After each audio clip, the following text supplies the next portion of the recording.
As we continue to move through this coronavirus pandemic, the situation is hitting all of us in very different ways. What if you have a loved one in a nursing home? Well, that's our focus today, so we've invited our expert, David Carrier, to join us, along with Christine Dennis from David Carrier Law. Thanks so much for joining us today on 8West. David, I know that this is your area of specialty, helping families with the whole nursing home issue. What are people experiencing right now? Well, you know, the difficulty is with this isolation, of course.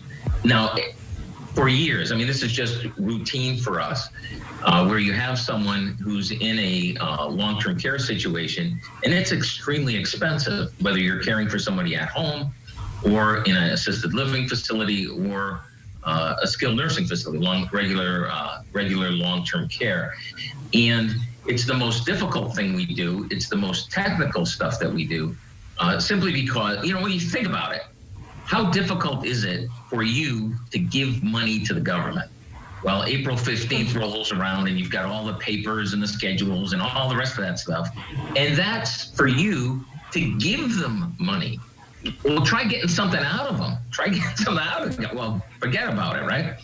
That's why our focus has been for quite a long time, you know, decades now, has been on how do we make sure that middle-class folks don't go broke if one or the other needs long-term care. If you yourself, you know, if you're a single person, this is not just married couples, single as well. You know, how do we make sure that there's a home for you to go back to when you get out? And the answer is this long-term care stuff that we've been doing. It's very technical, it's very difficult, but you know, thousands of cases we've had success. And especially during this pandemic, because you can't meet with your spouse, you can't meet with, you know, you can't have visitors. Very, very, very difficult. But the work doesn't stop. And every day we're rescuing at-home spouses, you know, who are wondering, oh, when this is all over, there's no life savings left. And that's where we come in. Yeah, so let's talk. Yeah. Right, and so let's talk about that. Christine, I know you work really closely with a lot of these families. What if someone has a spouse in an assisted living or nursing home facility, long-term care facility, but they are still actually living on the outside in their regular home? How are those families able to maneuver? Do you have some stories you could share with us? I sure do. What you have to think of is these families are coming to us with such a great need to save their money, but on top of it, they have an emotional need too, because, you know, some of them, yesterday, I spoke to someone who is married for 48 years. 48 years, and the kids are spread apart, you know, one's up north, one's in Indiana. He's alone. You know, many times, almost every meeting I have, there are tears. And my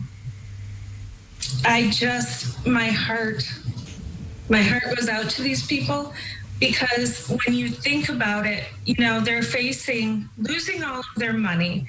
They're facing not being able to see their spouse. If that spouse passes away, right now, to have a funeral is just almost impossible.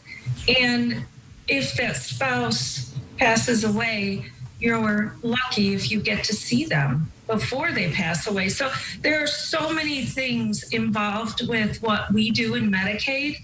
You know, we always say we can't take care of the health piece of it, but we can give you some peace of mind with the financial part of it. And we try to take that burden off of our clients. So like David said, we've kept going through this. Every day we're getting more cases, and people need nursing care, right? And they don't all they don't have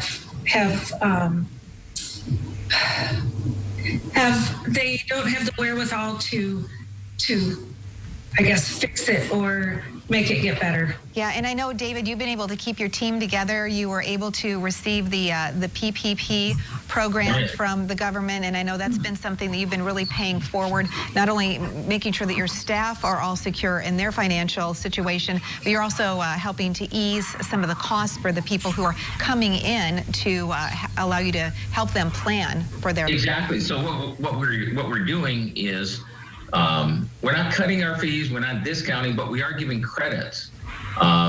Maybe it's just words, but it's meaningful to us.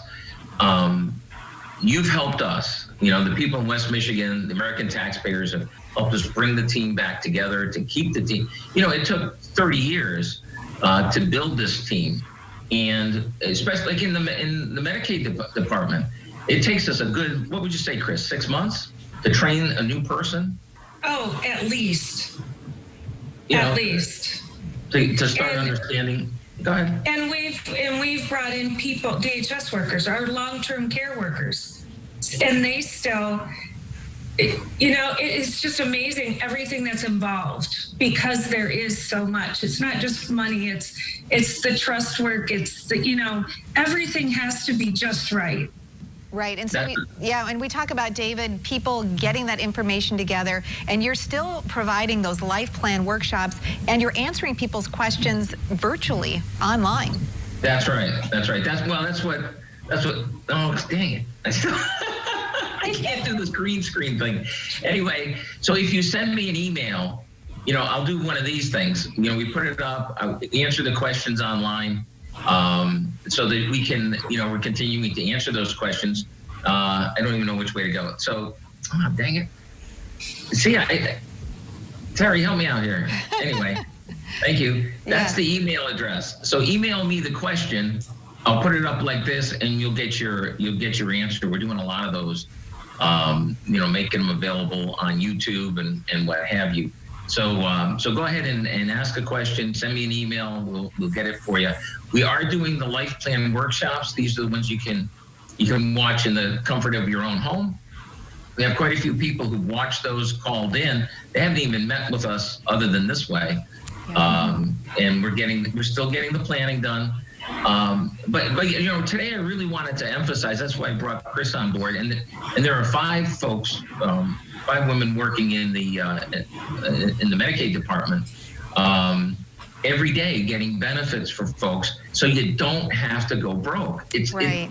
You know, we talk about planning all the time, right? This is where the rubber hits the road. This is where the planning pays off. And even if you don't have a plan, yeah, it's more difficult if you don't. We may not be able to save quite as much if you don't, but there's always something you can do. And these folks are really, they go the extra mile. I mean, one of the problems I'll tell you, one of the problems we had with Chris, we limited the hours. She was working overtime and not telling us about it, just to get the job done for her clients. Now, I know it is about building all of those relationships with your clients. If people are at home, they have questions, they're not sure maybe if they are entitled to receive any additional benefits as they plan the next stage. If you're facing an immediate concern and you need some answers quickly, it really is almost nice that you have this immediate access that's available through the internet. So, Christine, thank you for the work you're doing. David, thank you for stopping by EightWest today. And we'll, of course, connect with you online, davidcarrierlaw.com.